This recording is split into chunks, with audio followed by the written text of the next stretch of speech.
Necron Codex 8th edition. Let's have a chat about Necron Dynasties. Necrons!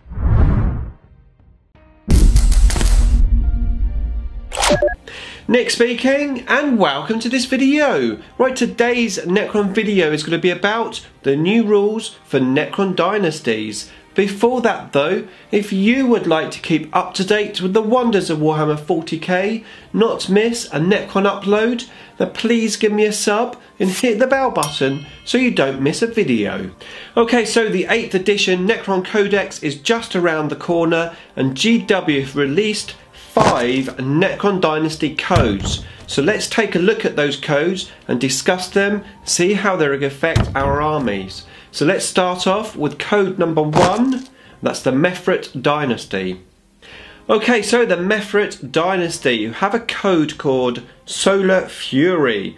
The Mephrit have harnessed the power of captive suns to power their weapons. This raging solar energy can sear through even the thickest armour with ease. That sounds good. Right, let's have a look at the actual rule. Each time a model with this code shoots an enemy unit that is within half range of its weapon's maximum range, the AP penetrating characteristic of that weapon's attack is improved by 1. i.e. an armour penetration characteristic of 0 becomes a -1, an armour penetration characteristic of -1 becomes -2. That sounds awesome. In actual fact, I think that is the one a lot of Necron players will be using, and understandably. Now when you first look at this, you're probably thinking this sounds great for Gor's weaponry. Get into rapid fire range, making my warriors have -2 with their guns and my immortals have -3 with their guns. However, both of those weapons are already very good. I think what this dynasty is really begging for is for your Tesla guns, making those guns -1, something that any Necron player has been dreaming about, having some form of AP on their Tesla guns. Now of course it is at half range, so only 12 inches on your immortals. However, this could be really good on your fast moving units that potentially could manoeuvre into close range, things like tomb blades, and any units that are very mobile. So this is a great dynasty for shooting. It's going to make your Gor's weapon even more deadly, and it's going to make your Tesla weapons even more deadly. So this is a great one to be looking at. However, it's only one of 5 dynasties, so let's look at the second one, the Sautekh code.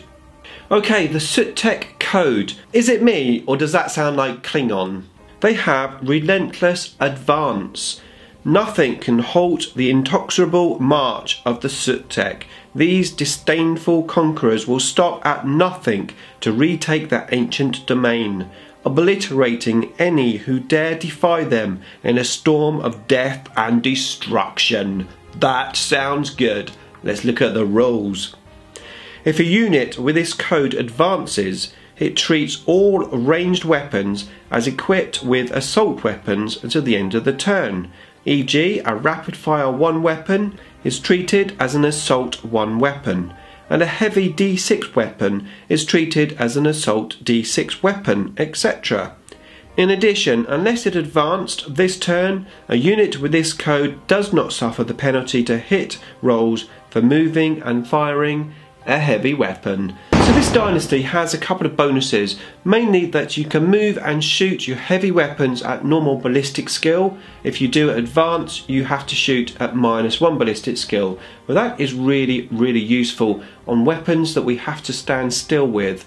Not only that, it turns our rapid fire Gor's guns into assault weapons. That is pretty powerful. Don't forget to check back in for tomorrow's Necron video, where I'll be talking about painting Necron Dynasties. So if you like to play lots of warriors and immortals, maybe with Gor's guns, anything really which is rapid fire, this is actually quite a nice dynasty, allowing you to move and advance and still shoot your guns, albeit of course -1 ballistic skill, but still it really speeds up your army. And I think it's a nice little dynasty to consider, especially if you're going to take lots of rapid fire guns in the army. Okay, let's have a look at dynasty number 3, the Nephrekh code. Okay, the Necron Dynasty. Translocation beams. The bodies of the Nephrekh are crafted from metagold. This rare and wondrous alloy allows them to transform into beams of pure light in order to transport across open ground and even phase through solid matter. That sounds awesome. We love teleporting Necrons. However, what do the rules say? If a unit with this code advances, add 6 inches to its move characteristic for that movement phase instead of rolling a dice. If the unit is being affected by My Will Be Done or Waiver Command ability, add 7 inches to its movement characteristic instead. In addition, if this unit with this code advances, its models can move across models and terrain as if they were not there. Again, this sounds pretty good. Now I think with this particular dynasty you really do have to build your army around it. But this is ideal once again for Tesla, because of course that is an assault weapon. So you can take full advantage of advancing 6 inches, 7 inches with My Will Be Done and still shoot your weapon, albeit -1 ballistic skill. However, this is going to get your army across the table very, very fast. In actual fact, making Necrons one of the fastest armies in the game. And this particular dynasty is great for Necron shock attack tactics, i.e. getting there fast, getting in there quick, and causing as much damage and putting as much pressure on your enemy as you can. Okay, so another good dynasty there, but how about dynasty number 4, the Nihilakh Code? Okay, so the Nihilakh Code.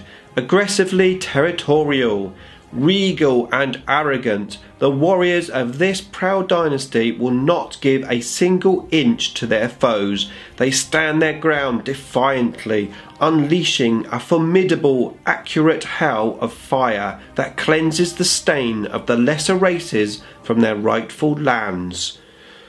That sounds pretty nasty, but how about the rules? So reroll hits of a 1 for units with this code whenever they shoot, including when firing Overwatch, as long as they did not move in the preceding movement phase and they have not disembarked from a transport during this turn. Okay, so potentially I think the weakest of the 5 dynasty codes that we've got. It sort of sounds good that you can reroll 1s when you hit on any units, including Overwatch, but that's only if you don't move. And considering that most of our Necron guns are pretty short ranged, I don't know how useful this is actually going to be as a dynasty for a whole army. But I'd love to know what you think about that. Let me know in the comments box below. I think it's the weakest dynasty, but what do you think? Okay, so let's move on to dynasty number 5, the Novokh. Okay, so the Novokh Code. The crimson hosts of Novokh remember well the sacred rites of blooding performed by their warriors in ancient times. The dynasty's proud martial heritage awakens a spark of violent pride within its legions, lending power and ferocity to their attacks. The rules. You can re-roll fouled hit rolls in the fight phase for units with this code if they are charged, were charged, or performed an heroic intervention this turn. Okay, I'm loving this one. Specifically, obviously, for my current army that I've got. Basically, if you're an assault army, this is absolutely awesome. So you get to re-roll all fouled hits, not just the ones, all fouled hits in the assault phase with this particular dynasty. That is pretty awesome. If flayed ones still have shred, that means we can re-roll hits and wounds with this dynasty. Imagine wraiths re-rolling to hit. That's going to be awesome. Scarabs re-rolling to hit. Praetorians, Lichguard. I won't keep going on about this. This is my favourite dynasty for my particular army build, and I think that is the key thing. You can't just pick one without having a specific plan for it. So let's have a chat about making plans for our dynasties. Okay, so which dynasty do you choose? Well, as I said, 4 out of the 5 are actually really good. And I think it does depend on which units and your army style that you're going to be taking. Other things will obviously have to be taken into consideration, things like the stratagems, warlord traits, and of course the actual units themselves, which we'll find out more about when the actual codex comes out. But for now we know the dynasties are actually pretty decent for Necrons. I have to say I'm very happy with these. It seems like we're to get a lot more flavour to the armies and a lot of variety to the armies as well. Now of course we could potentially go mixed factions. Oh, mixed dynasties? I think I'll have to talk about that in tomorrow's video as well. But the key thing here really is to either pick your dynasty and make your army around that, or make an army and then pick the best dynasty that suits that type of army, or indeed that type of play style. Okay, so that's it for today's video. Make sure you pop back tomorrow for another Necron 8th edition video. Beam me up.